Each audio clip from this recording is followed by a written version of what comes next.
दोस्तों, मेरा नाम शिव कुमार है और वैसे तो मैं यूपी का रहने वाला हूँ, लेकिन मैं पेशे से एक रेलवे स्टेशन मास्टर हूँ और साल 2004 में मेरा तबादला मनाली हो गया था। और जब मेरा तबादला मनाली शहर में हुआ तो उस दिन मैं काफ़ी ज़्यादा खुश था, क्योंकि मुझे मनाली शहर में जाना था। और कुल्लू और मनाली ये दोनों शहर बचपन से ही मेरे फेवरेट रहे थे। अक्सर मेरे मोहल्ले में रहने वाले लोग गर्मी की छुट्टियों में ट्रिप मारने के लिए मनाली आया करते थे, और तब मेरा भी ये सपना था कि एक दिन मैं भी मनाली में घूमने के लिए जाऊंगा। लेकिन अब तो मेरा तबादला ही मनाली हो गया था, इससे बेहतर मेरे लिए हो भी क्या सकता था। और जब पहली बार मैं मनाली आया तो उस दिन शायद ही मुझसे खुश कोई और हो, क्योंकि मनाली शहर की इन खूबसूरत वादियों को देखकर मानो मैं कहीं खो सा गया था। और जब शुरुआत में मेरा ट्रांसफ़र यहाँ पे हुआ था तो मेरी डे शिफ्ट थी और मैं स्टेशन पे दिन के समय में काम किया करता था, इसलिए मैंने रात में कहीं रुकने के लिए वहाँ से 5 किलोमीटर दूर ही एक रूम ले लिया था। अब मैं रात में अपने रूम में सोने के लिए चला जाता और दिन में अपना काम किया करता था। और मनाली की वो खूबसूरत वादियाँ मुझे काफ़ी रास आ रही थीं। इसके बाद जैसे जैसे दिन बीतते गए मैं जैसे मनाली में ढल सा गया था, लेकिन लगभग 3 महीने के बाद ही मेरी शिफ्ट फिर से चेंज हुई और अब की बार मुझे नाइट शिफ्ट करनी थी। इसलिए दिन के समय में मैं अपने कमरे पर सोता और रात में अपनी नौकरी करने के लिए रेलवे स्टेशन पहुंच जाता। वहां पर मेरे साथ एक और वर्कर था जो रात के समय अक्सर मेरे साथ ही रहता था। दरअसल उस स्टेशन पर मेरा काम लगभग पूरी रात का था। मेरी ड्यूटी रात के 10 बजे से स्टार्ट होती और सुबह के 4 बजे तक मुझे अपना काम करना पड़ता। लेकिन जब भी उस स्टेशन पर ट्रेन के आने जाने की कोई टाइमिंग नहीं होती, तब मैं और वो दूसरा वर्कर हम दोनों मिलकर आपस में काफ़ी सारी बातें करते।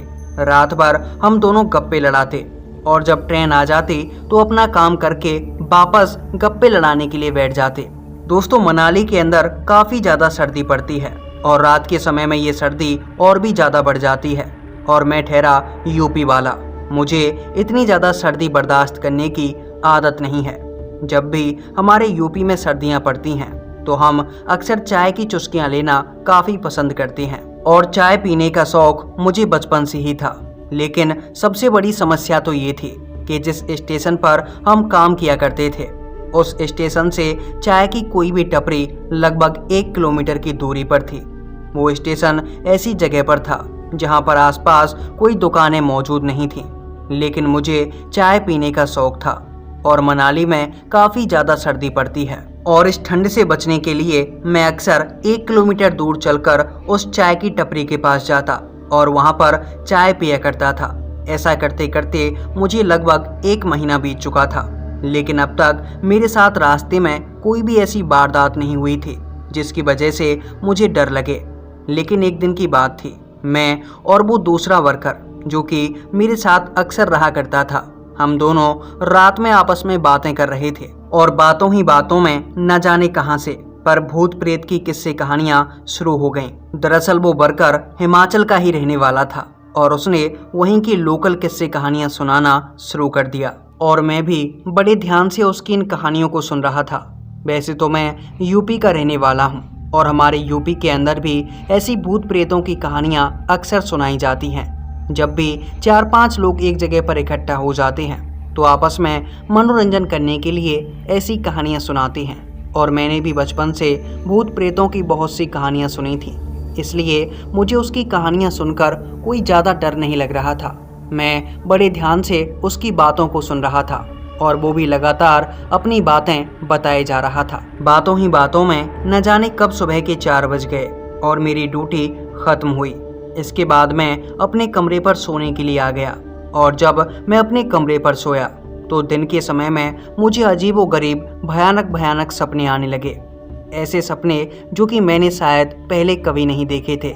दरअसल इन सपनों में मुझे अजीब चीज़ें दिखाई दे रही थी। इसके बाद जब मेरी आंखें खुलीं तो दोपहर के लगभग 3 बज चुके थे। मैं बिस्तर से उठा और नहा धोकर इधर उधर घूमने के लिए निकल पड़ा। इसके बाद जब मैं वापस अपने कमरे पर आया तो रात के लगभग 8 बज चुके थे और अब मुझे अपनी ड्यूटी पर जाना था। मैंने जल्दी से खाना बनाया और खाना खाकर मैं अपनी ड्यूटी पर निकल गया।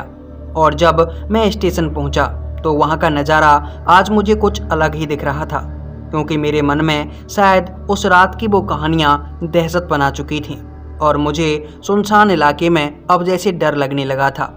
मेरा वो साथी भी शायद आज कहीं इधर उधर रह गया था। वो बरकर मुझे काफ़ी देर तक तो दिखाई नहीं दिया, लेकिन थोड़ी देर बाद ही वो भी स्टेशन पर आ पहुंचा और उसे देखकर आज पहली बार मेरे मन में कोई खुशी हुई थी। इसके बाद मैंने उससे भूतों की कहानियां सुनाने के लिए मना कर दिया कि आज के बाद तो मुझे भूत प्रेतों की किस्से कहानियां नहीं सुनाएगा, और उसने भी हामी में सिर हिलाया। इसके बाद उस स्टेशन पर ट्रेन आती गई और हम दोनों अपना अपना काम करते गए। लेकिन थोड़ी देर बाद ही जब रात के लगभग 12:30 बजे का टाइम हुआ तो मेरे मन में फिर से चाय पीने की तलब उठी और मैं चाय पीने के लिए जाना चाहता था। लेकिन आज मेरे मन में कुछ अजीब सी घबराहट थी, इसलिए मैंने अपने उस वर्कर से कहा, सुनो अंकुर, चलो चाय पीने चलते हैं। तब अंकुर ने कहा, अरे साहब जी, पर अगर मैं भी आपके साथ चल दिया तो यहाँ पर तो कोई होना चाहिए ना, ऐसे सुनसान छोड़ के तो नहीं जा सकते स्टेशन को। वैसे उसकी ये बात भी सही थी, मैं स्टेशन को ऐसे अकेला छोड़कर जा भी नहीं सकता था। इसलिए मैंने हामी में सिर हिलाया और फिर मैं अकेला ही चाय की टपरी की तरफ जाने लगा। वो टपरी यहाँ से लगभग 1 किलोमीटर दूर थी और वैसे ये मेरा रोजाना का काम था, लेकिन आज न जाने क्यों मेरे शरीर में धक धक हो रही थी। मुझे कुछ अजीबो गरीब लग रहा था, मानो मेरे साथ आज कोई अनहोनी होने वाली है। इसके बाद मैं उस टपरी की तरफ पैदल पैदल आगे बढ़ने लगा। सर्दी काफ़ी ज़्यादा पड़ रही थी और अंधेरा भी काफ़ी ज़्यादा छाया हुआ था। मेरे हाथों में एक छोटी सी टॉर्च थी जिसे लेकर मैं पटरी के सहारे सहारे आगे बढ़ रहा था। मैं काफ़ी तेज़ी से उस चाय की टपरी की ओर जा रहा था और इतनी ठंड होने के बावजूद भी आज पहली बार मेरे माथे से पसीना टपक रहा था। इसके बाद मैं जल्दी जल्दी चलता हुआ उस चाय की टपरी पर पहुंचा और वहां जाकर मैंने चाय पी। चाय की चुस्कियां लेकर मैं वापस अपने स्टेशन की तरफ बढ़ रहा था, लेकिन वहां से वापस लौटते समय जो मेरे साथ हुआ उसकी मैंने कभी कल्पना भी नहीं की थी। दरअसल वो नज़ारा काफ़ी डरा देने वाला था। जब मैं पैदल पैदल वहां से अपने स्टेशन की तरफ आ रहा था तो यही कोई 100 से 150 मीटर चला हूँगा। पीछे काफ़ी ज़्यादा कोहरा था और मुझे किसी के चलने की थोड़ी थोड़ी आहट आने लगी। मैं इधर उधर देख रहा था। पहले मुझे लगा कि शायद कोई चाय की टपरी से मेरे पीछे पीछे आ रहा है, लेकिन मैंने एक जगह पर रुककर पीछे की तरफ देखा भी, लेकिन मुझे दूर दूर तक कोई नज़र नहीं आया। मैंने अपनी टॉर्च को भी लगाकर देखा, लेकिन टॉर्च की रोशनी में भी कोई भी नज़र नहीं आ रहा था। फिर मैं अपने स्टेशन की तरफ चलने लगा।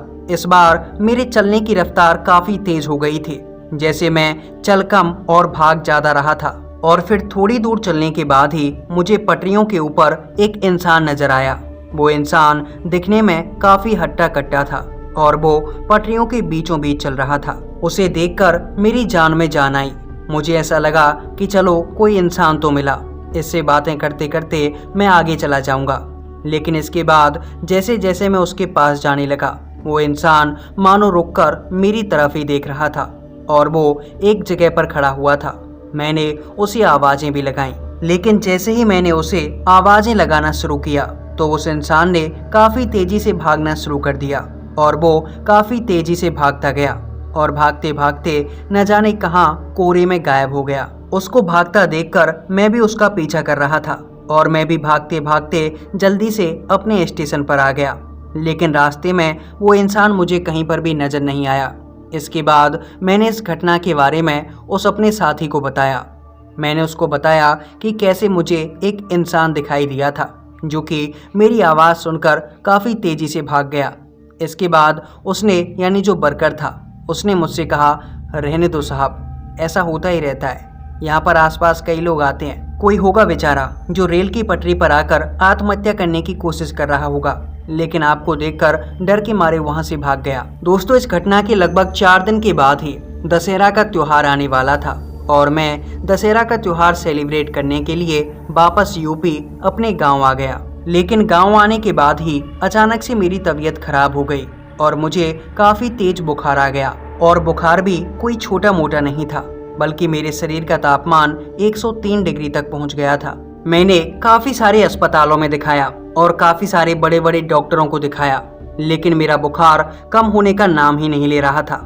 लेकिन इसके बीच एक डरावनी घटना ये थी कि मुझे रात में न जाने कैसे अजीबोगरीब सपने आते, ऐसे सपने जो कि मैंने कभी नहीं देखे थे। रात में मुझे काफ़ी ज़्यादा डर लगा करता और इसी बीमारी की हालत में मुझे लगभग 4 दिन बीत गए, लेकिन ये बुखार कम होने का नाम नहीं ले रहा था। इसके बाद चौथे दिन दशहरा की रात थी और उस रात हमारे परिवार के ही एक सदस्य के शरीर में हमारे कुल देवता आए थे। मैं आपको ये बात बता दूं कि जब भी कोई त्योहार की रात होती है तो उस रात हमारे कुल देवता हमारे परिवार के ही एक सदस्य में आते हैं, जो कि रिश्ते में मेरे बाबा लगते हैं। उनके शरीर में अक्सर हमारे कुल देवता आते हैं और कुल देवता हमें बताते हैं कि हमारे साथ क्या चल रहा है, हम किस समस्या में हैं और क्या हमारे साथ सही चल रहा है। इसके बाद उन्होंने मुझे अपने पास बुलाया। दरअसल वो कुल देवता मेरे बाबा के शरीर में आए हुए थे और उन्होंने एक आदेश देकर मुझे अपने पास बुलाया। और जब मैं उनके पास गया तो उन्होंने हंसते हुए मुझसे कहा, क्यों बेटा, चाय पीने का बहुत शौक है? जा, बचा लिया तुझे उस दिन, कुछ नहीं होगा तुझे। ये ले, ये धागा तेरे हाथ पर बांधे रखना और आराम से नौकरी कर, तुझे कुछ नहीं होगा, मैं हमेशा तेरे साथ हूँ। दरअसल मेरे कुल देवता ने बताया था कि उस दिन जब मैं चाय पीने के लिए गया हुआ था और वहाँ से वापस आ रहा था तो रास्ते में मुझे जो इंसान दिखाई दिया था वो कोई और नहीं बल्कि खुद हमारे कुल देवता ही थे। वे मेरी रक्षा के लिए वहाँ पर आए थे। लेकिन इसके बाद जब मैंने उनसे पूछा कि भला आपने मेरी रक्षा किससे की, मुझे तो वहाँ पर कोई भी नजर नहीं आया। तब हमारे कुल देवता ने बताया था कि जब मैं पहली रात उस स्टेशन पर नौकरी करने के लिए गया था और जब मैं वहाँ से चाय पीने के लिए उस चाय की टपरी के पास गया तो रास्ते में मेरे साथ एक आत्मा लग गई थी और वो आत्मा इतनी खतरनाक थी कि वो हर समय मेरे साथ रहा करती थी। जब भी मैं उस चाय की टपरी पर चाय पीने के लिए जाता तो वो आत्मा हमेशा मेरे पीछे चलती थी। मेरे कुल देवता ने कहा कि तुम उस चाय की टपरी वाले से पूछना कि उसने उस आत्मा को देखा है या नहीं। इसके बाद मैंने भी अपने कुल देवता की बातों पर यकीन कर लिया और उनका दिया हुआ वो कलावा अपने हाथों पर बांध लिया।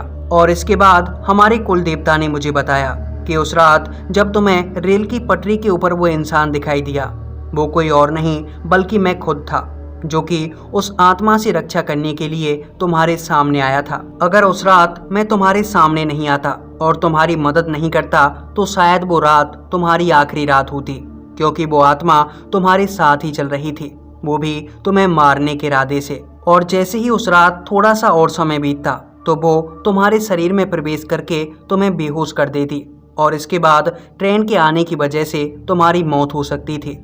मैंने अपने कुल देवता की इन बातों पर पूरी तरह से विश्वास किया। उनका वो कलावा मैंने अपने हाथों पर बांध लिया और इसके बाद दशहरा और दिवाली की छुट्टियां मनाने के बाद मैं वापस से अपनी ड्यूटी करने के लिए उसी रेलवे स्टेशन पर पहुंच गया। लेकिन इस रात जब मैं चाय पीने के लिए उस चाय की टपरी पर गया तो जब मैंने चाय की टपरी वाले से पूछा कि क्या आपने कभी मेरे साथ किसी और को महसूस किया था, और तब उस टपरी वाले ने मुझे बताया, अरे कैसी बात कर रहे हो साहब, हाजी तो आप अपने उस साथी को छोड़कर आए हो, वरना हमेशा तो वो आपके साथ आता है। इसके बाद मैंने उस चाय की टपरी वाले से कहा कि मेरे साथ कभी कोई नहीं आया, आज तक कोई मेरे साथ नहीं आया।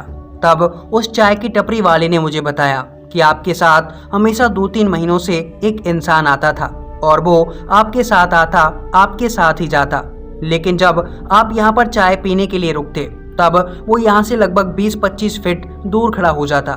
मुझे लगा कि शायद उसे चाय पीना पसंद नहीं है और इसीलिए कभी मैंने उसे आवाज़ नहीं लगाई। उस टपरी वाले की ये बातें सुनने के बाद मैं सचमुच काफ़ी हैरान था, क्योंकि मेरे जो कुल देवता ने कहा था वो बातें बिल्कुल सच थीं। तो दोस्तों, ये थी यूपी के शिव कुमार जी के साथ घटी एक सच्ची घटना। अगर आपके पास भी कोई ऐसी हॉरर स्टोरी या फिर कोई ऐसा इंसिडेंट है जो कि आप मेरे साथ शेयर करना चाहते हैं तो स्क्रीन पर आपको मेरा व्हाट्सएप नंबर दिख रहा है, इस पर आप अपनी कहानी मेरे साथ शेयर कर सकते हैं। तो आज का ये रियल इंसिडेंट आपको कैसा लगा नीचे कमेंट सेक्शन में कमेंट करके ज़रूर बताना। और ऐसे ही सच्ची और डरावनी कहानियाँ सुनने के लिए सब्सक्राइब करें हमारे YouTube चैनल को और देखते रहें बैक हॉरर।